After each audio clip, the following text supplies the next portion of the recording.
It's interesting. The idea that faith is a totally private thing, like, doesn't even make sense logically or coherently. Everybody who says that contradicts it. Barack Obama would go ahead and say, like, we need to expand Obamacare because we have a duty to love our neighbor, as Jesus said. I'm like, okay, I want to debate on the love our neighbor ground.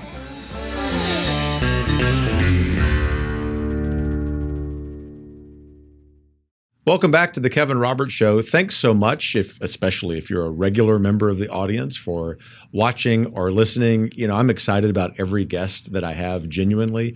This week, really excited because a good friend who of the last 4 or 5 years, because of the wonderful book that he wrote, Alienated America, is here. You're really going to enjoy this conversation. This is a conversation, because of my guest, that's going to cover a lot of ground. So obviously, as you should do with every episode, because every guest is great, listen to the entirety of this one, because Tim Carney of the American Enterprise Institute and the Washington Examiner is here. Thanks for being here. Hey, thanks, Kevin. We met 4 or 5 years ago. I was at the Texas Public Policy Foundation. I had just read, and I mean this genuinely, as I told you that night over a beer, one of the best books I've ever read, and it was Alienated America, written by you. Yeah, well, thank you. I had a great time writing, and it was great going out there and talking to that crowd. So we're going to get into that, but that's a quick way of putting in a plug, which you did not put me up to. It is genuine. In fact, the only other person on earth that likes that book more than me is my wife, who told you the same thing.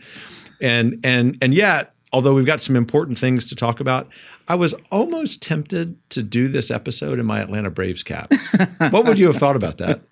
It's good for a guy like you to root for the underdog. So second place team, I by half a game as we record this. I wish them the best in the wild card series against whoever they face then. So. And then when we were in a series with your Mets, any wagers on that? Well, it'll come down to that series, right? Starting at the end of September, and it's in Atlanta, but the Mets ultimately are the better team. So I'm absolutely willing to bet. I mean, I don't know if I'll wear a Braves hat. Maybe I would wear a Heritage hat for a day. If you want to make it a Heritage AI hat, okay. Yeah. So there we Handshake? go. All right, I'm done. Braves On the record. Yep. I'm afraid I'm going to regret this. Not that wearing an AI hat is so difficult or a Heritage for you. Yeah. It would be worse to wear a Mets hat. All right. For the non-baseball fans who are watching and listening, I don't know how they get through life. They need to follow your Twitter feed, which is sometimes as much about baseball as anything else.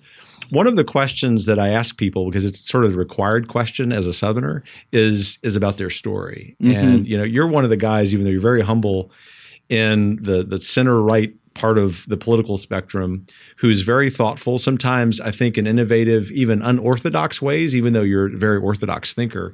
In other words, I think you push the rest of us to question assumptions for the purpose of being even better at what we do. And I've always been curious about how you got to be doing what you're doing, both at the oldest right-of-center think tank in Washington, D.C., as well as being the senior political columnist at the Washington Examiner. What's your story? I think it helps that I was born a liberal hippie kid in Washington Square Park in Greenwich Village is where I'm from. And my parents were liberals. My mom, we didn't have the word then yet, but my mom was a community organizer.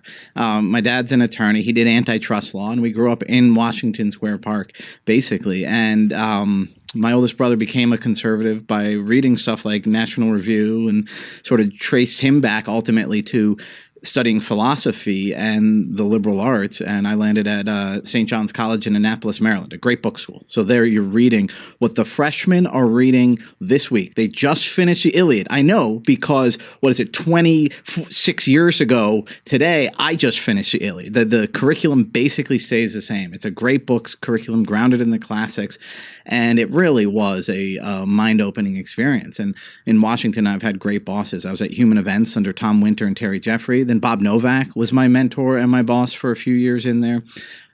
During that period, I became a Catholic, and my views on a lot of stuff have changed. A lot of my principles are basically the same, but my views on a variety of issues have changed. And Alienated America ultimately came about because there were things about America I was learning in the 2010s after Mitt Romney's loss and thinking about, why is he pushing down the 47%? Maybe populism should be part of American politics. Then we get a guy showing up on the scene who's talking about populism, and he's rallying people out of the sort of the woodwork who I had never seen. The kind of people who had never voted before were showing up, and I thought, America's a different country than I thought. So I go around and I talk to people without much of a hypothesis, but just saying, why do people think the American dream is dead? So that's how Alienated America happened. But the broader story is sort of having parents who were liberals but loved their conservative sons. Having a liberal arts education sort of allows you to ask real questions open-minded. And if you're blessed like I am with a job where literally I could, like, I'm going to an Irish pub in Western PA to eat wings and talk to the people there all day and figure out about their life. That's been my job. It's been great. And it's really allowed me to have a sort of dream career in asking questions and trying to get to the answers. So you've learned a lot by drinking beer and eating wings with regular Americans. Yeah.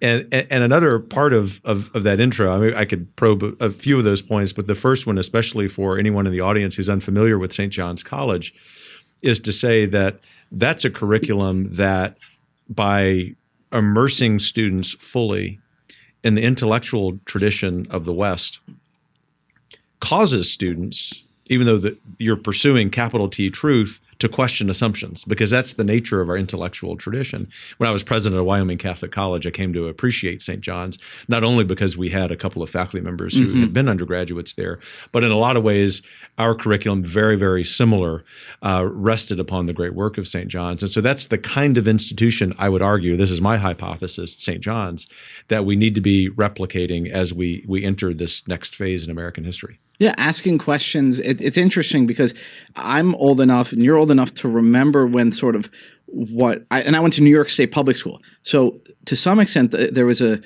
official religion of like relativism back then. Nothing's really right. If it's right for you, that doesn't mean it's right for somebody else. And so the right was saying, no, there is a right and wrong. Your relativism is wrong. And I feel like American culture has shifted to the other side, where you arrive at a university and they're like, oh, no, we're not here to debate. We know what's right. And if you're asking questions, you're canceled. You're going to get kicked out of here.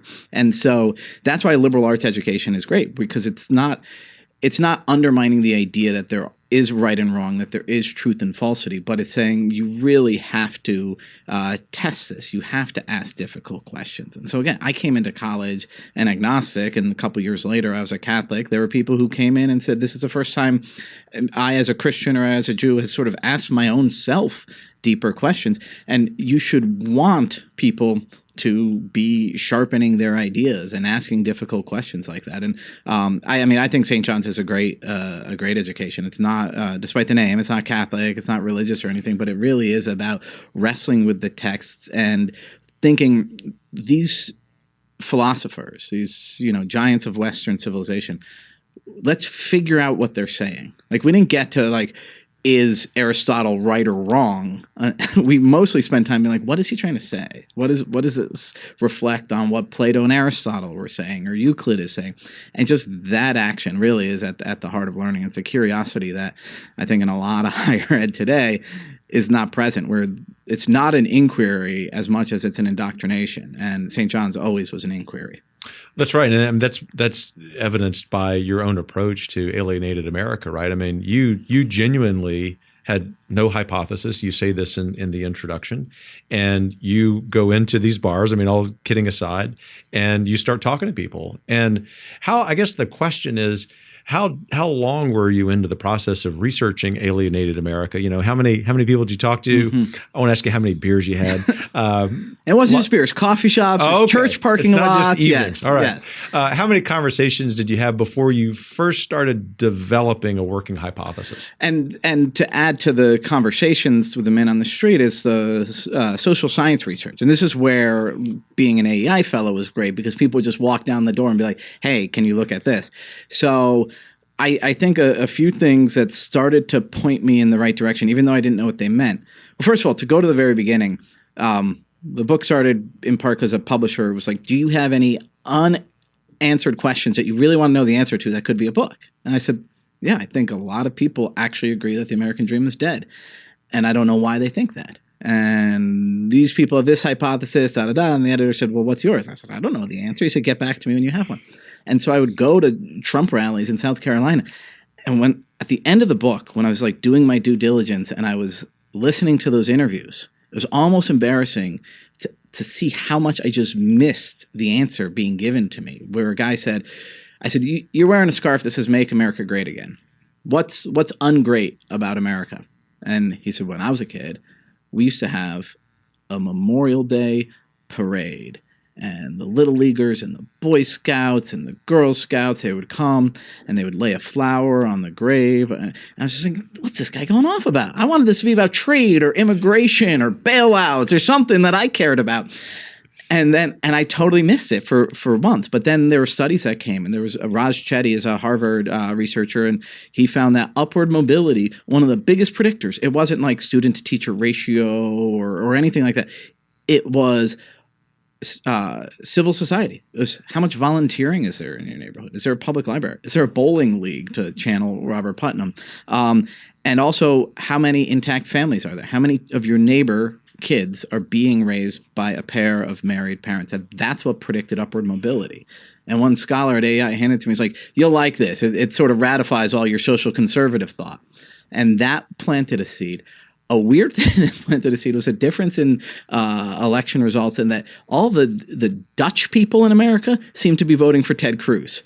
And I didn't know what that was about, but it was about, there were two different types of conservatives. There were conservatives who thought the American dream is dead, and a lot of them were backing Trump in the primaries. And there were conservatives who were like, no, I think the American dream is alive and well. So it's like, so why are those people, these Dutch people and Mormons, backing Ted Cruz? What is it about? And so I got to go out to any county that was above 25% Dutch, where everybody's named Vander something, and start to slowly learn. And one of the eye-opening things for me was, again, in that if I were to put it at one point where it had started to take the hypothesis, maybe this is about community collapse. It started to really take hold in those spring primaries. I went to Oostburg, Wisconsin, and I sit at a diner, and I'd gotten there on a Sunday. And so everybody who's there at the diner already is talking about how strong the community is. And then in come all the crowds from the 8:15 church service at the First Christian Reformed Church. And then the Reformed Church of America, which is a different thing, totally confusing to a Catholic from New York like me. 4 different Reformed churches in this town of 2,000 people. And then I started to see, okay, the community collapse in the rest of America is about the loss of these churches and these institutions. The community strength in Salt Lake City or in Oostburg is about the churches being strong. So where community is strong in, say, Chevy Chase, Maryland, which is down the road from where I used to live in Silver Spring, they're more secular, but they have, the people still, like, the dads still coach Little League, and they have those strong institutions. And that was too. The Maryland primary was in April. So the time it really clarified was right there during those primaries, to see the places where, wait a second, if you have a real sense of belonging, you believe the American dream is dead. And the places where that sense has been stripped away by secularization, by the closure of the factories, that's where the belief was that the American dream was dead.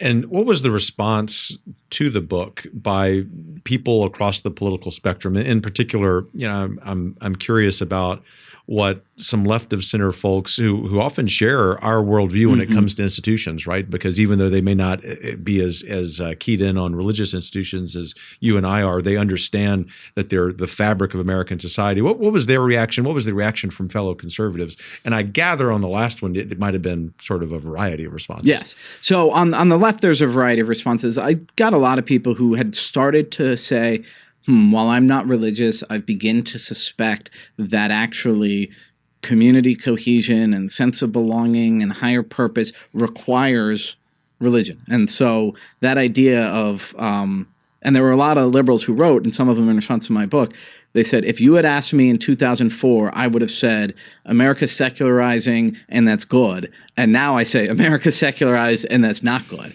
But then... and again, the deaths of despair and so much of the other problems of alienation. Though there were people on the left who just said either Carney's running away from the fact that socialism is the answer, and one of the reviews was called God's Bailout. It's like, he makes it clear that what we need is socialism for all the people whose factory closed, but he tries to skirt that by saying what they need is a church.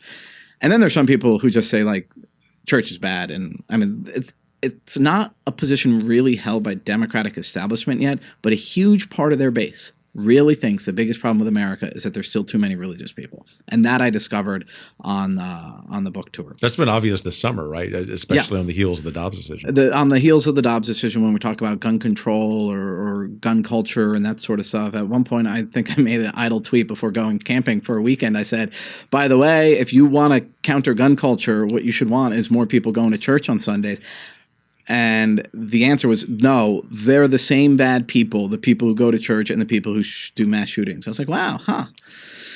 More research. Not a lot of common ground with that crowd. And that's the thing. When you write a book, there's some people you can reach out to. And so on the left, I was trying to get to the people who were who always knew that community mattered. And I was trying to tell them, your vision of community might be government focused about a public library, a public school, that sort of stuff.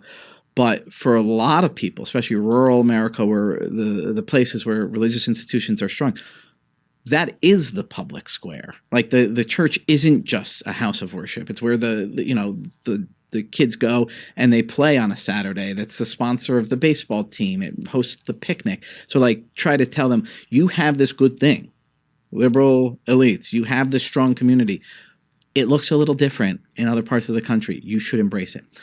On the right, the people I was trying to reach out to, there's a couple things. One, just to inform you, my prejudice was, Chevy Chase, Maryland, liberal elites. They're like a bunch of secular swingers. They don't care about it. No, they practice what we preach, right? Like, if you want to see places that follow the success sequence of finish school, get a job, get married, have kids, be involved in your kid's life, it is a lot of these places are going to be liberal secular places.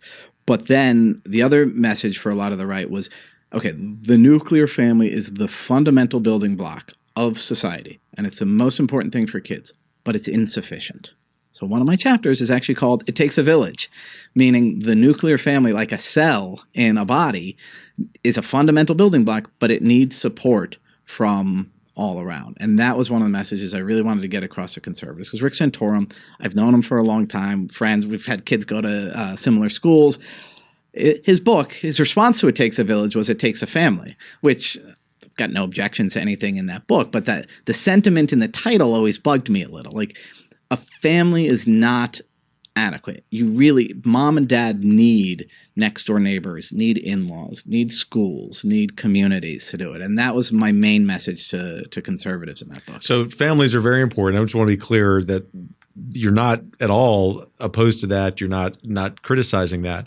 But I think what you're nodding to is what we know from history. We certainly know it from American history, is that the family cannot be atomized. Yeah. It's got to be part of a larger community. In fact, the family, whether it's the more left of center secular institutions, or as is typical now in the 21st century, right of center, more religious institutions, has to be oriented towards something to the external, right? Yeah. And that's to go back to your Aristotle point, that's very Aristotelian too. Yeah, and two literary references there. One that we didn't read at St. John's, which is Little House on the Prairie, is that like Pa tries to go out on his own and just be the fan, and it kind of doesn't work.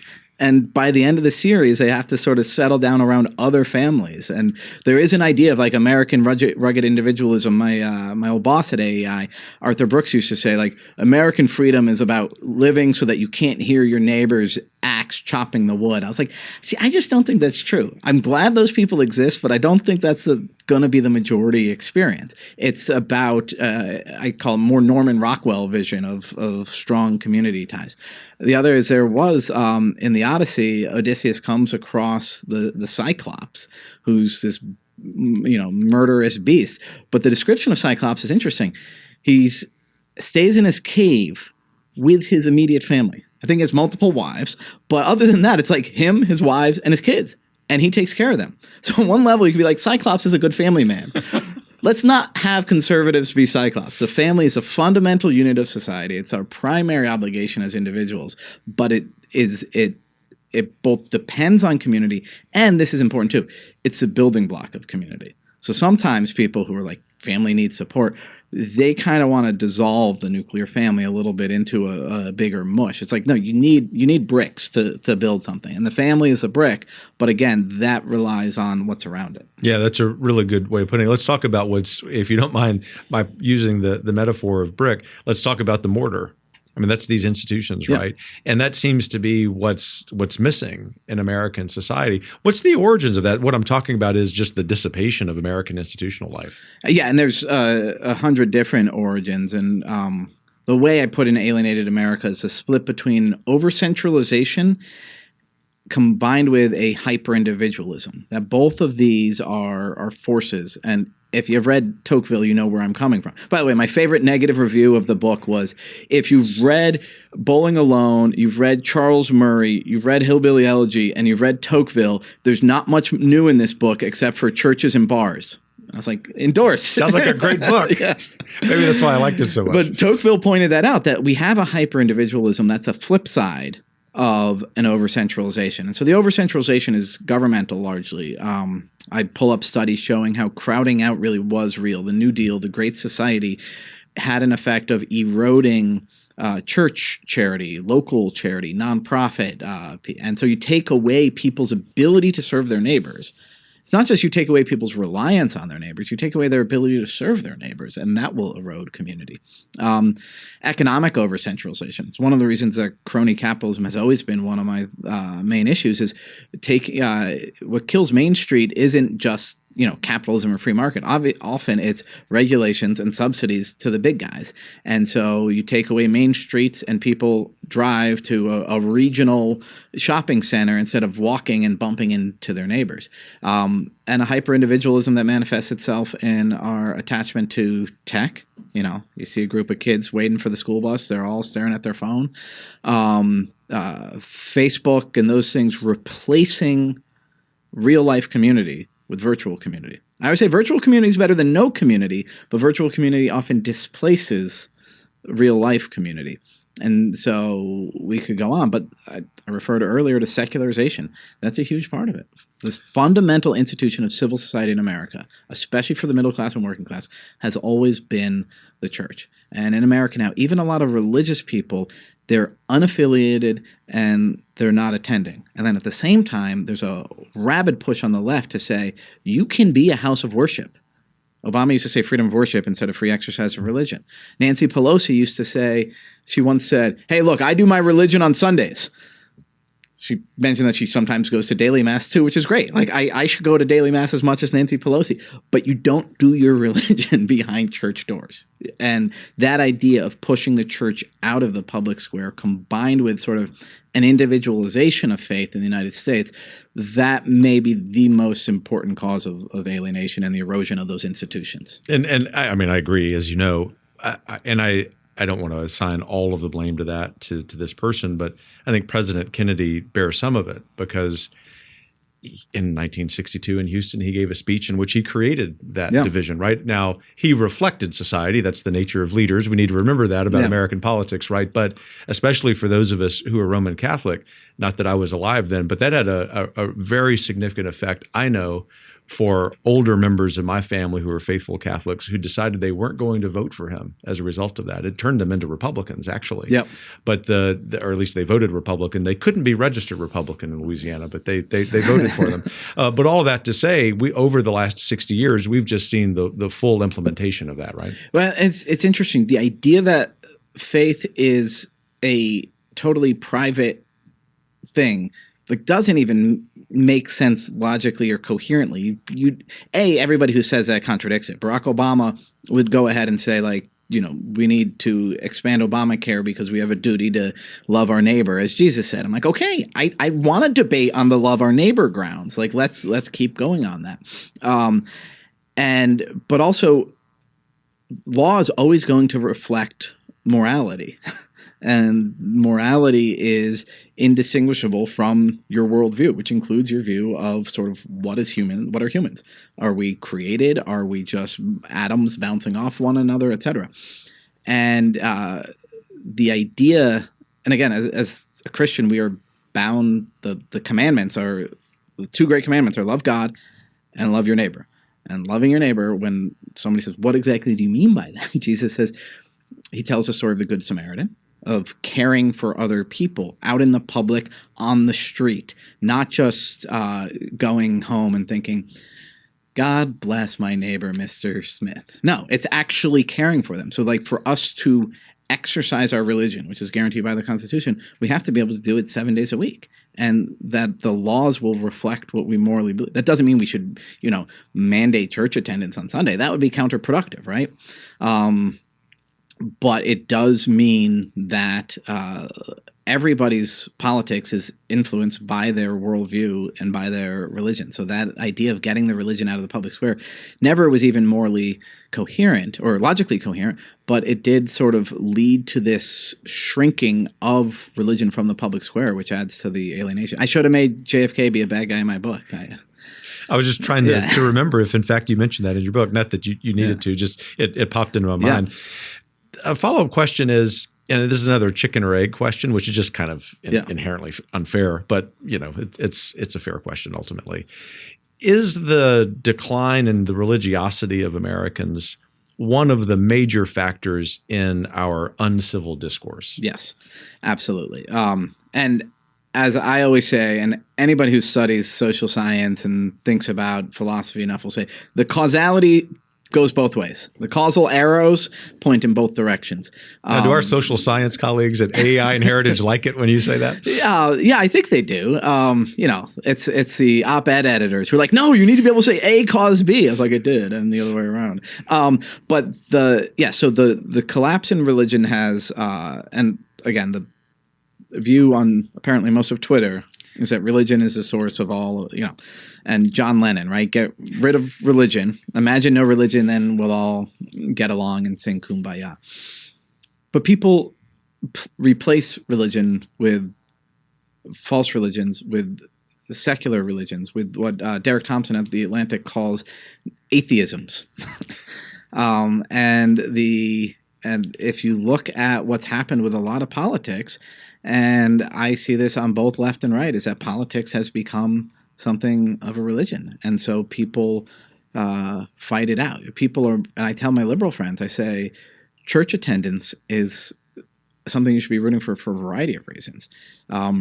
Christians have warmer attitude towards Jews and Muslims if those Christians attend church. One of the studies I looked at in my book was about Muslims who go on the Hajj, the pilgrimage to Mecca.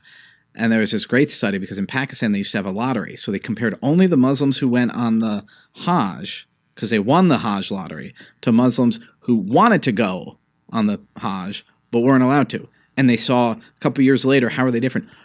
Amazingly, Muslims who went on the Hajj were warmer, not just towards like Saudi Muslims, but towards Jews and Christians. A practice and exercise showing up allows you to sort of better form the idea that your duty is to love your neighbor and that there's stuff above you and beyond, that what you see as a day-to-day fight might be something you have to fight, but that there's something higher and greater. So yeah, the secularization of America has certainly made us raise the stakes on worldly things where we're going to go ahead and fight one another. So again, tell all your well-meaning liberal secular friends, like, okay, one day, whatever happens with your soul, I might not have control of, but please, realize that for the soul of this country, stop trying to erode religious adherence. We could have a conversation of a couple hours just about that, but I want to be sure that we talk about the book project you're working on now. I just learned about it as we were beginning to record. It sounds fascinating. So not only explain that, Tim, but also how it's very much related, it sounds to me, to Alienated America. Yeah, so it's about our baby bust. Americans aren't having babies anymore. There's fewer children in America today than there were at the last census. So right there, our population isn't shrinking yet, but it will be soon. If you look at children under 5, we're down 8%. And it's amazingly even, whether we're talking college-educated, working class, down 8%, black children, down 8%, white children, down 8%, Hispanic children. We are down. Why? Millennials just aren't having babies. Now, it's not my job I'm not like a would-be grandpa yet to be like, you need to give me children. I want to look at our culture and at our policies and then our individual choices and say, what is making it harder for people to have children today? How can we make it easier? Because we have fewer children than we used to, and we have fewer children than we want to. The ideal number of children, average out for American women, is still 2.5. It's been there for decades, but we're having 1.7. So like, what can we do to help us get from 1.7 to 2.5? So again, there's cultural changes. Helicopter parenting, I think, is a huge scourge. I admit in the book. As a former schoolmaster, headmaster, and president, I would verify that. I admit in the book the multiple times I lost just my son, Sean. I don't even go into my other kids. I have about a third of a chapter where it's like the time I get a phone call from a Marine being like, I have your son. And park police and, the guy at the front desk of the hotel, all these things. And you need to be able to lose your kids. And we have this helicoptering mindset. There's also what I call the travel team trap, that the point of sports is to get your kid a D1 scholarship. No, it's not. We know that the point of sports is about building virtues and having fun and building community. But then I try to build up towards bigger things. And one of the things that struck me during the pandemic was how quickly Americans were ready to accept that their neighbors were like simply vectors or even pathogens themselves. And so that's what really bugs me is this, it points to two things. One is this demand for sort of sterility, that we should be able to control our lives and keep it perfectly clean. But even more, a view that humans are actually good. Imagine that. We're good. Like, let's have more of us. We're good. But you don't believe that if you just see a new baby as 58 tons of carbon dioxide or whatever, or if you believe some of the critical race theory stuff, America's just incurably racist. Well, then if you're a white parent, you're like, I don't want to make another racist. And if you're a black parent, you're saying, do I really want to raise a kid in a country that's going to hate him? So all these things teaching us that we're not good, that's ultimately what's at the root. But you're also right. Community cohesion is a core thing. And we don't have enough of that right now. And as I would presume is part of this book project, to introduce a new topic to our conversation, the environmentalist religion is part of this too. I mean, we see this explicitly on intelligent forums like Twitter, where people are actually making this claim, don't have kids, it's only going to harm the earth. It goes straight to your point about reminding people that humans are good. We actually exercise, for the most part, a rather virtuous dominion over earth. I sort of do a mathematical calculation in this book where I say, like, just on a material level, is human life better today than it was 500 years ago? Yes. Was that an improvement on 500 years before that? Keep going back, and we're clearly materially improving. So what's the cause of that? So it's possible that space aliens are making our life better, but no evidence of that. It could be lizards or lizard people. It could be just climate change is making life better. Sometimes it does. But I don't think that's what's been going on. The steady straight line, the best bet is that it's humans who are making life better. I'm not saying no humans make life worse, okay? Again, I know people who are Yankees fans. Lots of Yankees have made the world worse. But on average, humans make life better. So the way I talk about it like an economist is I say the expected value of every person is positive. And so that means the more you have, the more positivity you're adding to the world. So humans make life better for other humans. But then there's a point even more important than that. Even if regardless of success, and this gets back to like the worry about travel team, or my kid going to get into Princeton or get a good job, none of that matters. Every human being is infinitely valuable, regardless of the impact that they have on the world. That's a sort of spiritually heavier lift. But for a lot of my readers, I just want to say, like, look, the average person has made life better for everybody else. So, let's keep going with this, especially when you look at Western Europe, the U.S., and the birth rates. The birth rates are falling in every country in the world, basically, except for Israel, where I'm going in the end of October. And, hopefully I can come back here and talk about that. But that'll be in the book, too. But if the whole West is seeing really low birth rates and the rest of the world is seeing falling birth rates, we can set aside the worries about overpopulation that were always overblown. And say, when we were kids, I mean, that was dominating even mainstream commentary, right? Yeah. And there's a New York Times op-ed when I was a kid that said, we have to teach our kids that overpopulation is the biggest problem. And it's by a principal of the John Pettibone Public Middle School in New Milford, Connecticut. I visited the John Pettibone Senior Center in New Milford, Connecticut. It shut down, the school, because of a lack of enrollment. So yeah, I think their predictions were a lesson there. So what do we do about it? I mean, I know you tend to gravitate toward the cultural and social responses, and that's very good. So people not familiar with your work at AEI should be. But I'm curious, although I'm very interested in those things, in what we do in terms of policy, because I think one of the healthy conversations in American conservatism today, and you're very much part of this, as your colleagues at AEI and mine at Heritage are, is there a policy response, especially at the federal level, that can aid this? Yes, and I definitely think there might be. As a conservative, okay. There's a caveat. As a conservative, I know we don't know what the unintended consequences will be. So I'll start with what doesn't work and is getting pushed wholeheartedly by Elizabeth Warren. By the way, let me just say, and you know this, and not that it would bother you because you're a Mets fan, that's not a leading question. At Heritage, we're grappling with this. And so it's not like, you're going to violate some Heritage orthodoxy about this. Don't sweat this. No, and so the first thing is spending money to subsidize childcare doesn't work. Amen. The people who say it does, they'll point to France. You know what France, one of the things they do? When you have a child, you or your wife gets a government paid basically maternity or paternity leave for up to 3 years. And then when you have a new child, it starts again. So it's basically a stay-at-home mom bonus, because 90% of the people who take it are mothers. A stay-at-home mom bonus paid for by the government until your youngest is 3 years. So that's what causes France to have the highest fertility rate in all of Europe, in my opinion. But again, daycare is subsidizing work. I think work can subsidize work. I believe capitalism is how we get people to work. I don't think we need the government to do that. But the things that have the most promise are just cash for having babies. So Marco Rubio and Mitt Romney have both spoken about this. I love the way you put that. I mean, this is very plain. Cash for having babies. And so sometimes it's when you have a baby. Some people give out a birth bonus in some countries in Europe. Some places it's a large child allowance, like a very large child tax credit. That does seem to have an upward effect. I will say it's very expensive. And what some of my colleagues at AEI, like Scott Winship, worry about is it could discourage work. And my first thought is, if it discourages one of the people in a married couple from working, is that bad? And his counter argument would be, well, but a lot of these are going to be single mothers, and if they're raised with no idea of work, then it has intergenerational poverty. So right there, I just, touched off what we could have a 90-minute panel discussion. You got to come back. Talk about Israel, talk about that. And we need to get all our favorite friends to talk about that.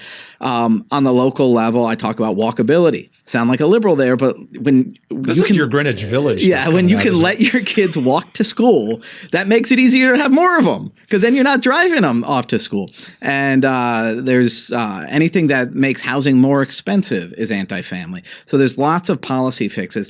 On the federal level, I do think we have to have this debate about, again, not subsidizing daycare. I think that's a huge mistake, but subsidizing family by saying you are going to get a larger child tax credit. And another way of looking at it is just from the tax code in general. A bigger family has more people, and so for the same income, they should be paying significantly less taxes. That's a very simple conservative argument that doesn't sound like handouts. So I love this debate. I'm involved in it every day at AEI, talking to heritage people, talking to people on the left as well. I think it's promising that the debate is happening. Well, please individually keep pushing the envelope, and I mean that heartfelt. That it's really important to have your voice there. But maybe here on the record we can say that we'll have a heritage AEI conference. We'll go to your place. Y'all can come here. I think to show that two important institutions in the conservative movement in the United States are honestly grappling with this. I think we would both say, on behalf of our colleagues working on this, neither institution believes we have all the answers. I think that's one of the healthy things about American conservatism now. But also, we are very open, both institutions, to any debate, but particularly on this issue, because I believe of all of the policy issues that your institution and mine work on, that is the core of it, because everything else literally becomes immaterial if we don't get this one right. Absolutely. And the point, government is there to support individuals, conservatives like to say, but as we were referring to earlier, ultimately, really, that means government is there to support families. And that if this, as conservatives were worried, sometimes supporting has bad consequences. Welfare programs often kept people from getting married or kept people from getting jobs. So we just want to say, can we help people without these negative unintended consequences, or where the benefit outweighs it? And that's a question that I think to some extent too many conservatives got out of the habit of asking, and fell into a more sort of libertarianism that says, you can't make me help my neighbor. And I would think, well, if the government is here to support families, then I'm not going to rule it out unless you can show me that it would actually harm the people we're trying to help, which would not be the first time the government did that. So again, we got to have these debates. We got to look at how it works. We got to do it on the state level in the laboratory of democracy. And that's sort of emphasizing what I do, and which makes sense given what I've done, is remember federalism. I think that's a really important logistical way of getting a lot of this done. We'll save the remainder of that conversation for the next time, and hopefully you'll come back, even though there will be a second 21st century Atlanta Braves World Series championship poster in my office. But that said, final question, Tim. There are a lot of challenges in America, in American politics, in our discourse, in our civic life. In spite of that, why'd you wake up smiling today? I have. You can't say because the Mets are in first place. And it's only a grin when it's half a game. I have 6 kids, and I got to wake them up and feed them breakfast and send them off to school. And my wife got to drop a couple of them off and go to mass at the parish where we were married, where she was baptized. And then, as I said, I've got a great job. I'm here. I'm going to go debate liberals on public radio in a couple hours. But ultimately, even if I lose that debate, even if nothing goes right for us politically or anything, I just wake up thinking God so loved the world that He sent His only begotten Son, and for us, and that puts me in a good mood. And the sort of the bigger picture view of that is, humans are good. Humans are good. A great way to conclude this episode. Well, Tim, Carney, thanks for joining me. You are a treasure to this country in spite of the fact that you've got this weird baseball alliance. But I'll leave that alone. Take care. Thank you. Thanks for joining us. I hope you enjoyed that conversation with my friend Tim Carney. We're going to have him back and talk about his new book, his trip to Israel. Most of all, and I think I can speak for Tim, thanks for your own role, not just because you watched or listened to this episode, but by virtue of doing that, watching and listening to other kinds of broadcasts. You care about this country. You care about civil discourse. Take care.